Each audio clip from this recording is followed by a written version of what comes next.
Bueno, que los patitos estamos con esta revista.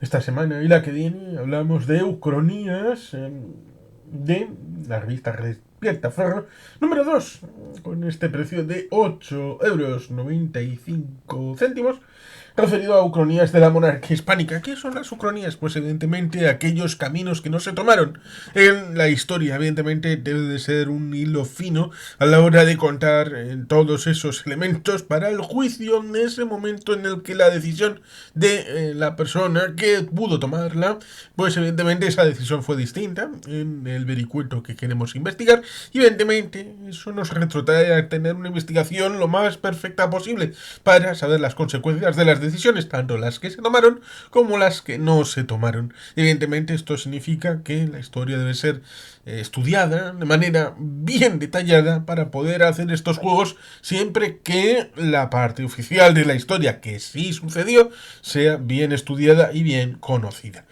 Evidentemente pueden establecerse estos casos y muchos más.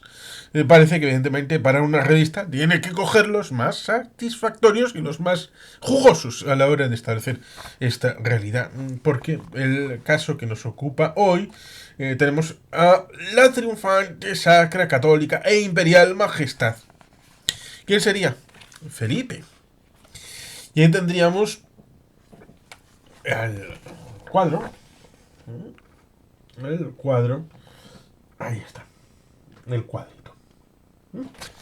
Donde pues tenemos un pintor, Alonso Sánchez Coello, 1579, 20º aniversario de la coronación del emperador Felipe I. Y que evidentemente es un caso que no se dio y que tiene evidentes consecuencias. Por ejemplo, del turco al francés, situación con aquí la coronación. ¿eh? Ahí está, la coronación. Y que, bueno, pues evidentemente tiene evoluciones en el protestantismo vencido y de hinojos y el legado de un triunfo que tiene su parte en el ámbito de la evolución de Trento y del catolicismo frente al protestantismo, pero vamos a comentar previamente una serie de cosas antes de llegar al tema religioso, que evidentemente tendría una evolución posterior, tal vez diferente a la que fue en verdad. Y que evidentemente tendría también una distinta forma de impacto en el tema cultural. Porque evidentemente el siglo XVI español de las Españas lleva al siglo XVII, un siglo llamado de oro, el barroco, que evidentemente sería distinto con el precepto. Disculpas. El precepto del hecho imperial y con añadido religioso. Evidentemente, tenemos Alfonso X el Sabio, que gastó una morterada de dinero para tratar de ser elegido el líder del Sacro Imperio Romano Germánico. No lo fue. Y tal vez haya un elemento de ucronía interesante en esa disposición que tal vez drenó recursos que Castilla y el Reino de León hubieran podido tener respecto de otras evoluciones, teniendo en cuenta de que Alfonso X, llamado el Sabio, tuvo una importante colección literaria y tuvo en Toledo un centro de saber muy importante y por tanto de no haber gastado ese dinero tal vez habría tenido más dinero para tener un mayor elemento de prestancia de conocimiento o para haberlo llevado en otra dirección a través del reino. Cosa que evidentemente Carlos será esa morterada de dinero para obtener el premio. Cosa que evidentemente de su abuelo, el archiduque Maximiliano de Habsburgo, tenemos la situación de las herencias diferentes. Algo ya comentamos en un mapa que hice en el colegio y que lo comentamos en uno de los vídeos acerca de comentario de mapas, acerca de las herencias, que si de un lado o de otro se juntaron un montón de territorios que evidentemente hicieron el ámbito imperial. Luego, evidentemente, ese hecho de ser elegido, porque había un colegio lector de miembros de esa comunidad que evidentemente tenía importancia porque y simplemente creo que es válido el hacer la colación de este asunto. El tema de las investiduras fue importante en el ámbito germánico por el tema de la herencia en sí, que era un elemento interesante en tanto en cuanto la herencia del cargo político, ya sea en el ámbito de la nobleza, en el ámbito aristocrático, evidentemente pasaba de padres a hijos y por tanto en el ámbito religioso querían un establecimiento exactamente igual, pero eso drenaba la capacidad de Roma de la elección de los cargos eclesiásticos y evidentemente si se vinculaba el hecho de la nobleza con el cargo religioso, ya sea obispo, cardenal o lo que sea, pues evidentemente entrenar la capacidad de control de este Roma de esas decisiones religiosas, que luego evidentemente tendrán su influencia en el ámbito germánico respecto del protestantismo, sobre todo en la rama de Lutero. Luego está Gambino y otra serie de prohombres del ámbito protestante, pero evidentemente ahí está Lutero como uno de los padres con las 99 tesis en la puerta de la iglesia de Wittenberg y todo esto. Iglesia, basílica, catedral, lo que quieran, como se les ocurra decir. Bueno, una iglesita local. Y por tanto, ahí está parte del asunto, que evidentemente nos remitirá también al matrimonio morganático, que evidentemente tiene raíz con los ámbitos germánicos, ni no con el matrimonio de raíz latina del ámbito católico, porque cuando uno es católico y se casa, evidentemente el matrimonio existe, sin limitantes. Por tanto, ahí tenemos un ámbito interesante de derecho, raíz latina y romana, y en el ámbito germánico, bastante diferenciado en este ámbito de las diferentes versiones, también en el ámbito político, también en el ámbito religioso y también en el ámbito de las herencias y el derecho, por tanto, que luego cristalizará a través de Napoleón en el Código Civil, que evidentemente recogerá todo este ámbito más bien latino y de origen romano que lo que venía del ámbito germánico. Hasta el punto de que los británicos luego tendrán problemas con el sistema decimal porque lo había impuesto Napoleón en el periodo de sus guerras propias. Y por tanto, el sistema imperial se verá como una confrontación política respecto del hecho napoleónico. Pero bueno, ciertamente nos hemos ido un poquito más allá. Simplemente el tema de las investiduras venía a colación con el hecho de que, bueno, pues tenían que separarse el hecho de iglesia y Estado porque la iglesia quería seguir manteniendo sus elementos para la elección de sus cargos y tener influencia sobre la red que durante la Edad Media, sobre todo en la Alta Edad Media, había tenido una preponderancia debido a la formulación del hundimiento del sistema romano, sobre todo en Occidente, y la coagulación de ese territorio solamente se hacía a través del ámbito de los monasterios. Cluny, y, antes el ámbito del Cister, habían establecido todos esos lugares que evidentemente son importantes para la historia de Europa occidental. Europa occidental. No podemos hacer un ámbito de que Europa es el mundo y por tanto ahí tenemos que hacer un pequeño elemento de autoconstricción. Pero evidentemente, como digo, ya en Alfonso X Sabio tenemos un paralelismo respecto de lo que pasa con Carlos. Carlos tiene el problema de las revueltas comuneras en 1521, pero evidentemente luego tiene una evolución de prácticamente 3-4 décadas de gobierno hasta que se autoexilia en Juste. Y que evidentemente eso significa el final por el tema de la gota en el ámbito de Extremadura y todo esto. Y su hijo, Felipe II, será el que adquiera las herencias, sobre todo en el ámbito de las Españas. Evidentemente, durante ese siglo, con Carlos y con Felipe, luego tendremos tres reyes en el caso del siglo siguiente, con Felipe III, Felipe IV y Carlos II, hasta que se muere en 1700. En el último año del siglo XVI, 17, 16, 17, sí. Me disculpo. Pues ciertamente tenemos ahí en buena parte el asunto de los Austrias como jefes de las Españas. En esta historia alternativa no hay una división porque hay una división en el ámbito de Carlos, Felipe y luego Fernando, en el ámbito austracista, que luego tendrá su reversa cuando los Países Bajos sean, en parte, repartidos por el ámbito austríaco, por esa división. Tenemos por medio el tema de Westfalia, 1648, tenemos otras guerras como la de los 7 años, y previamente está la guerra de los 100 años, que tendrá mucha importancia en el duelo que tengan los franceses y los británicos, que llega hasta Fashoda, 1898, y la Entente Cordiale, que es de 1904.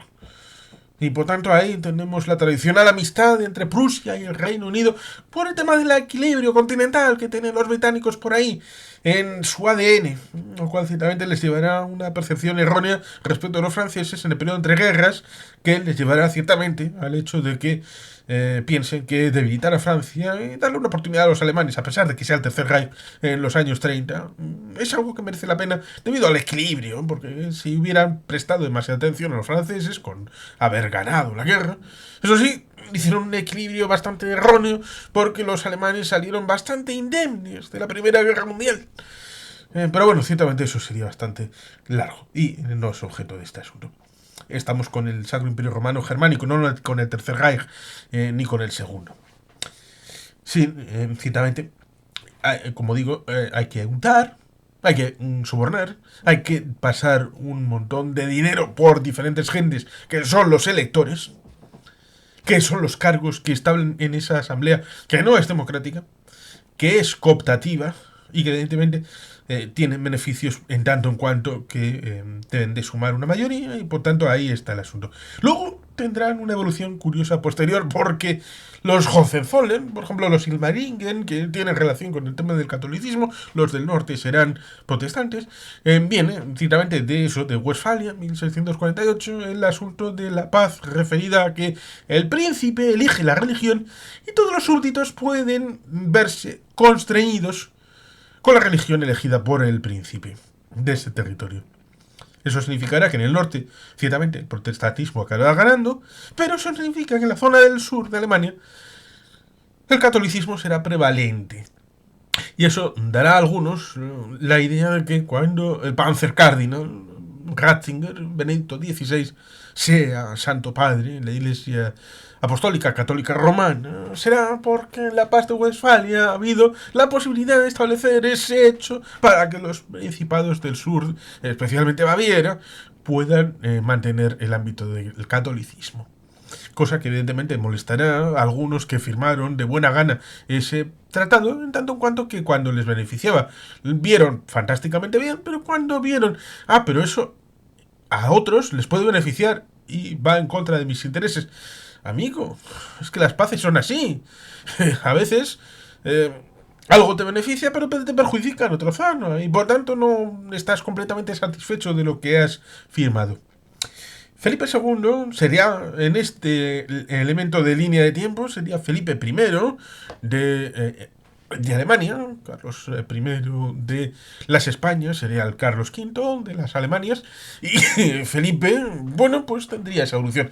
Y que evidentemente, con esa situación, la política sería distinta, sería muy distinta en tanto cuanto la fijación del imperio. Y eso lo vimos en el ámbito de Carlos, que después de haber heredado las Españas de los reyes católicos, pasando por Juan, ciertamente, a pesar de que Isabel se muere primero, y luego está el Ferran el Católic tratando de engendrar con la hermana de Foix, y que evidentemente hay una historia bien bonita respecto de, ¿hubo herencia con Germán de Foix y Ferran el Católic? ¿Sí o no? Y si hubiera nacido y hubiera evolución a partir de ahí, también habría una ucrania bien rica, como hubiera sido distinta, porque evidentemente la unión dinástica es una cosa y la unión de dos estados en uno es algo distinto, que llega a comienzos del siglo XVIII. Y por tanto, ahí, en esa división, tenemos una historia bien interesante de alguien que escapa de Castilla, que se refugia en Aragón, y que el Justicia de Aragón le da protección. Y ahí tiene interesante relación con el ámbito de las Américas, en tanto cuando fue fundamental para la extensión de la leyenda negra. Es un elemento interesante. Investiguen, investiguen. Ahí está un asunto bien interesante porque, evidentemente, el justicia de Aragón era un elemento bien importante y sus decisiones no podían ser contravenidas por el rey de las Españas, por muy rey que sea. Y por tanto, ahí había una división jurídico-política en el ámbito de Castilla y de Aragón. Y por tanto, evidentemente, una cosa era la unión dinástica personal en la figura de los reyes y otra cosa era el establecimiento de un reino compartido en leyes, cosa que evidentemente se hace a partir del hecho de la derrota, la guerra de sucesión. Pero sí secesión en tanto en cuanto los catalanes fueron en buena medida partícipes de una decisión de jurar fidelidad al rey Felipe V y luego desdecirse y hablar con los austracistas, cosa que iremos en otra ocasión en los próximos días con una evolución de esta Ucrania. Evidentemente, las ucronías pueden estar conectadas en el espacio y en el tiempo. Y, por supuesto, evidentemente, Trento es fundamental en esta circunstancia. La persecución del protestantismo fue importante, sobre todo teniendo las manos libres de, evidentemente, Carlos tenía presencia respecto a tratar de limitar la prestancia de el señor Rutero, sobre todo teniendo la presencia física entre los principados y elementos del propio Sacro Imperio Romano Germánico, pero al no tener ya presencia a través del propio Felipe II, pues evidentemente la evolución de Trento y del catolicismo y de la lucha en las tierras de Europa,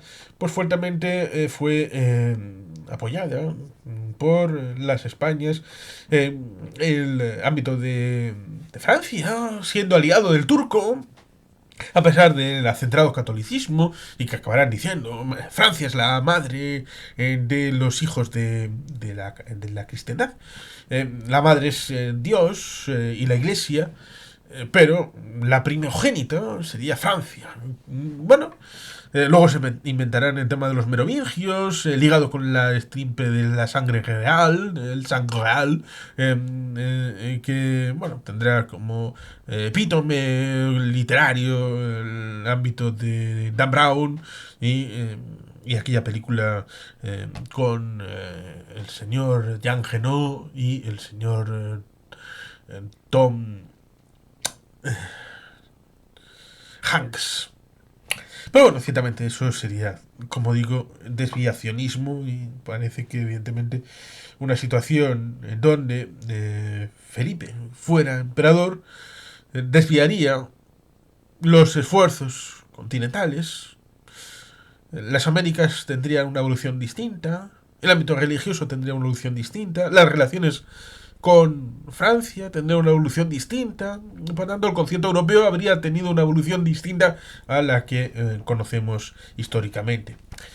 Evidentemente es algo bien interesante para la plasmación en lo que es este capítulo, en donde bueno, pues el mundo que dejó la acción política de Carlos V fue encomiable. Si hubiera triunfado finalmente el paradigma reformado, ¿qué desastre habría sido para Europa, aún para el mundo? ¿O es que el paradigma reformado, no solo luterano, sino también calvinista, cuáquero, en menor medida anabaptista, y las demás reformas han dejado una huella mejor en la historia de la humanidad? Incluyo a los nativos del norte de América, pobladores de una tierra que no paró de llorar. La moral, la ética, la política y todo lo demás que pudo ver y recordar Carlos V en las penumbras de su estancia de Yuste cuando exhaló su último suspiro.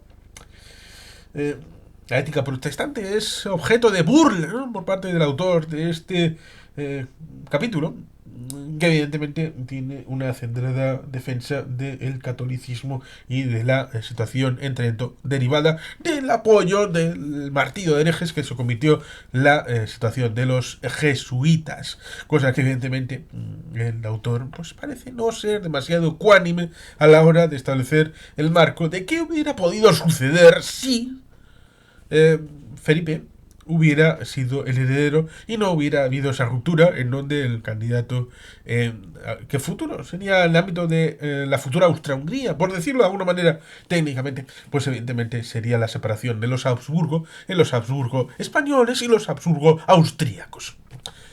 Pero bueno, ciertamente, dejando a la escuela de equitación española de Viena a un lado, pues evidentemente tenemos que proseguir en lo que la revista nos propone y por lo tanto mañana continuaremos. Y sin más, queridos patitos, es que ricasco, agur berobat, Betty Gelbien.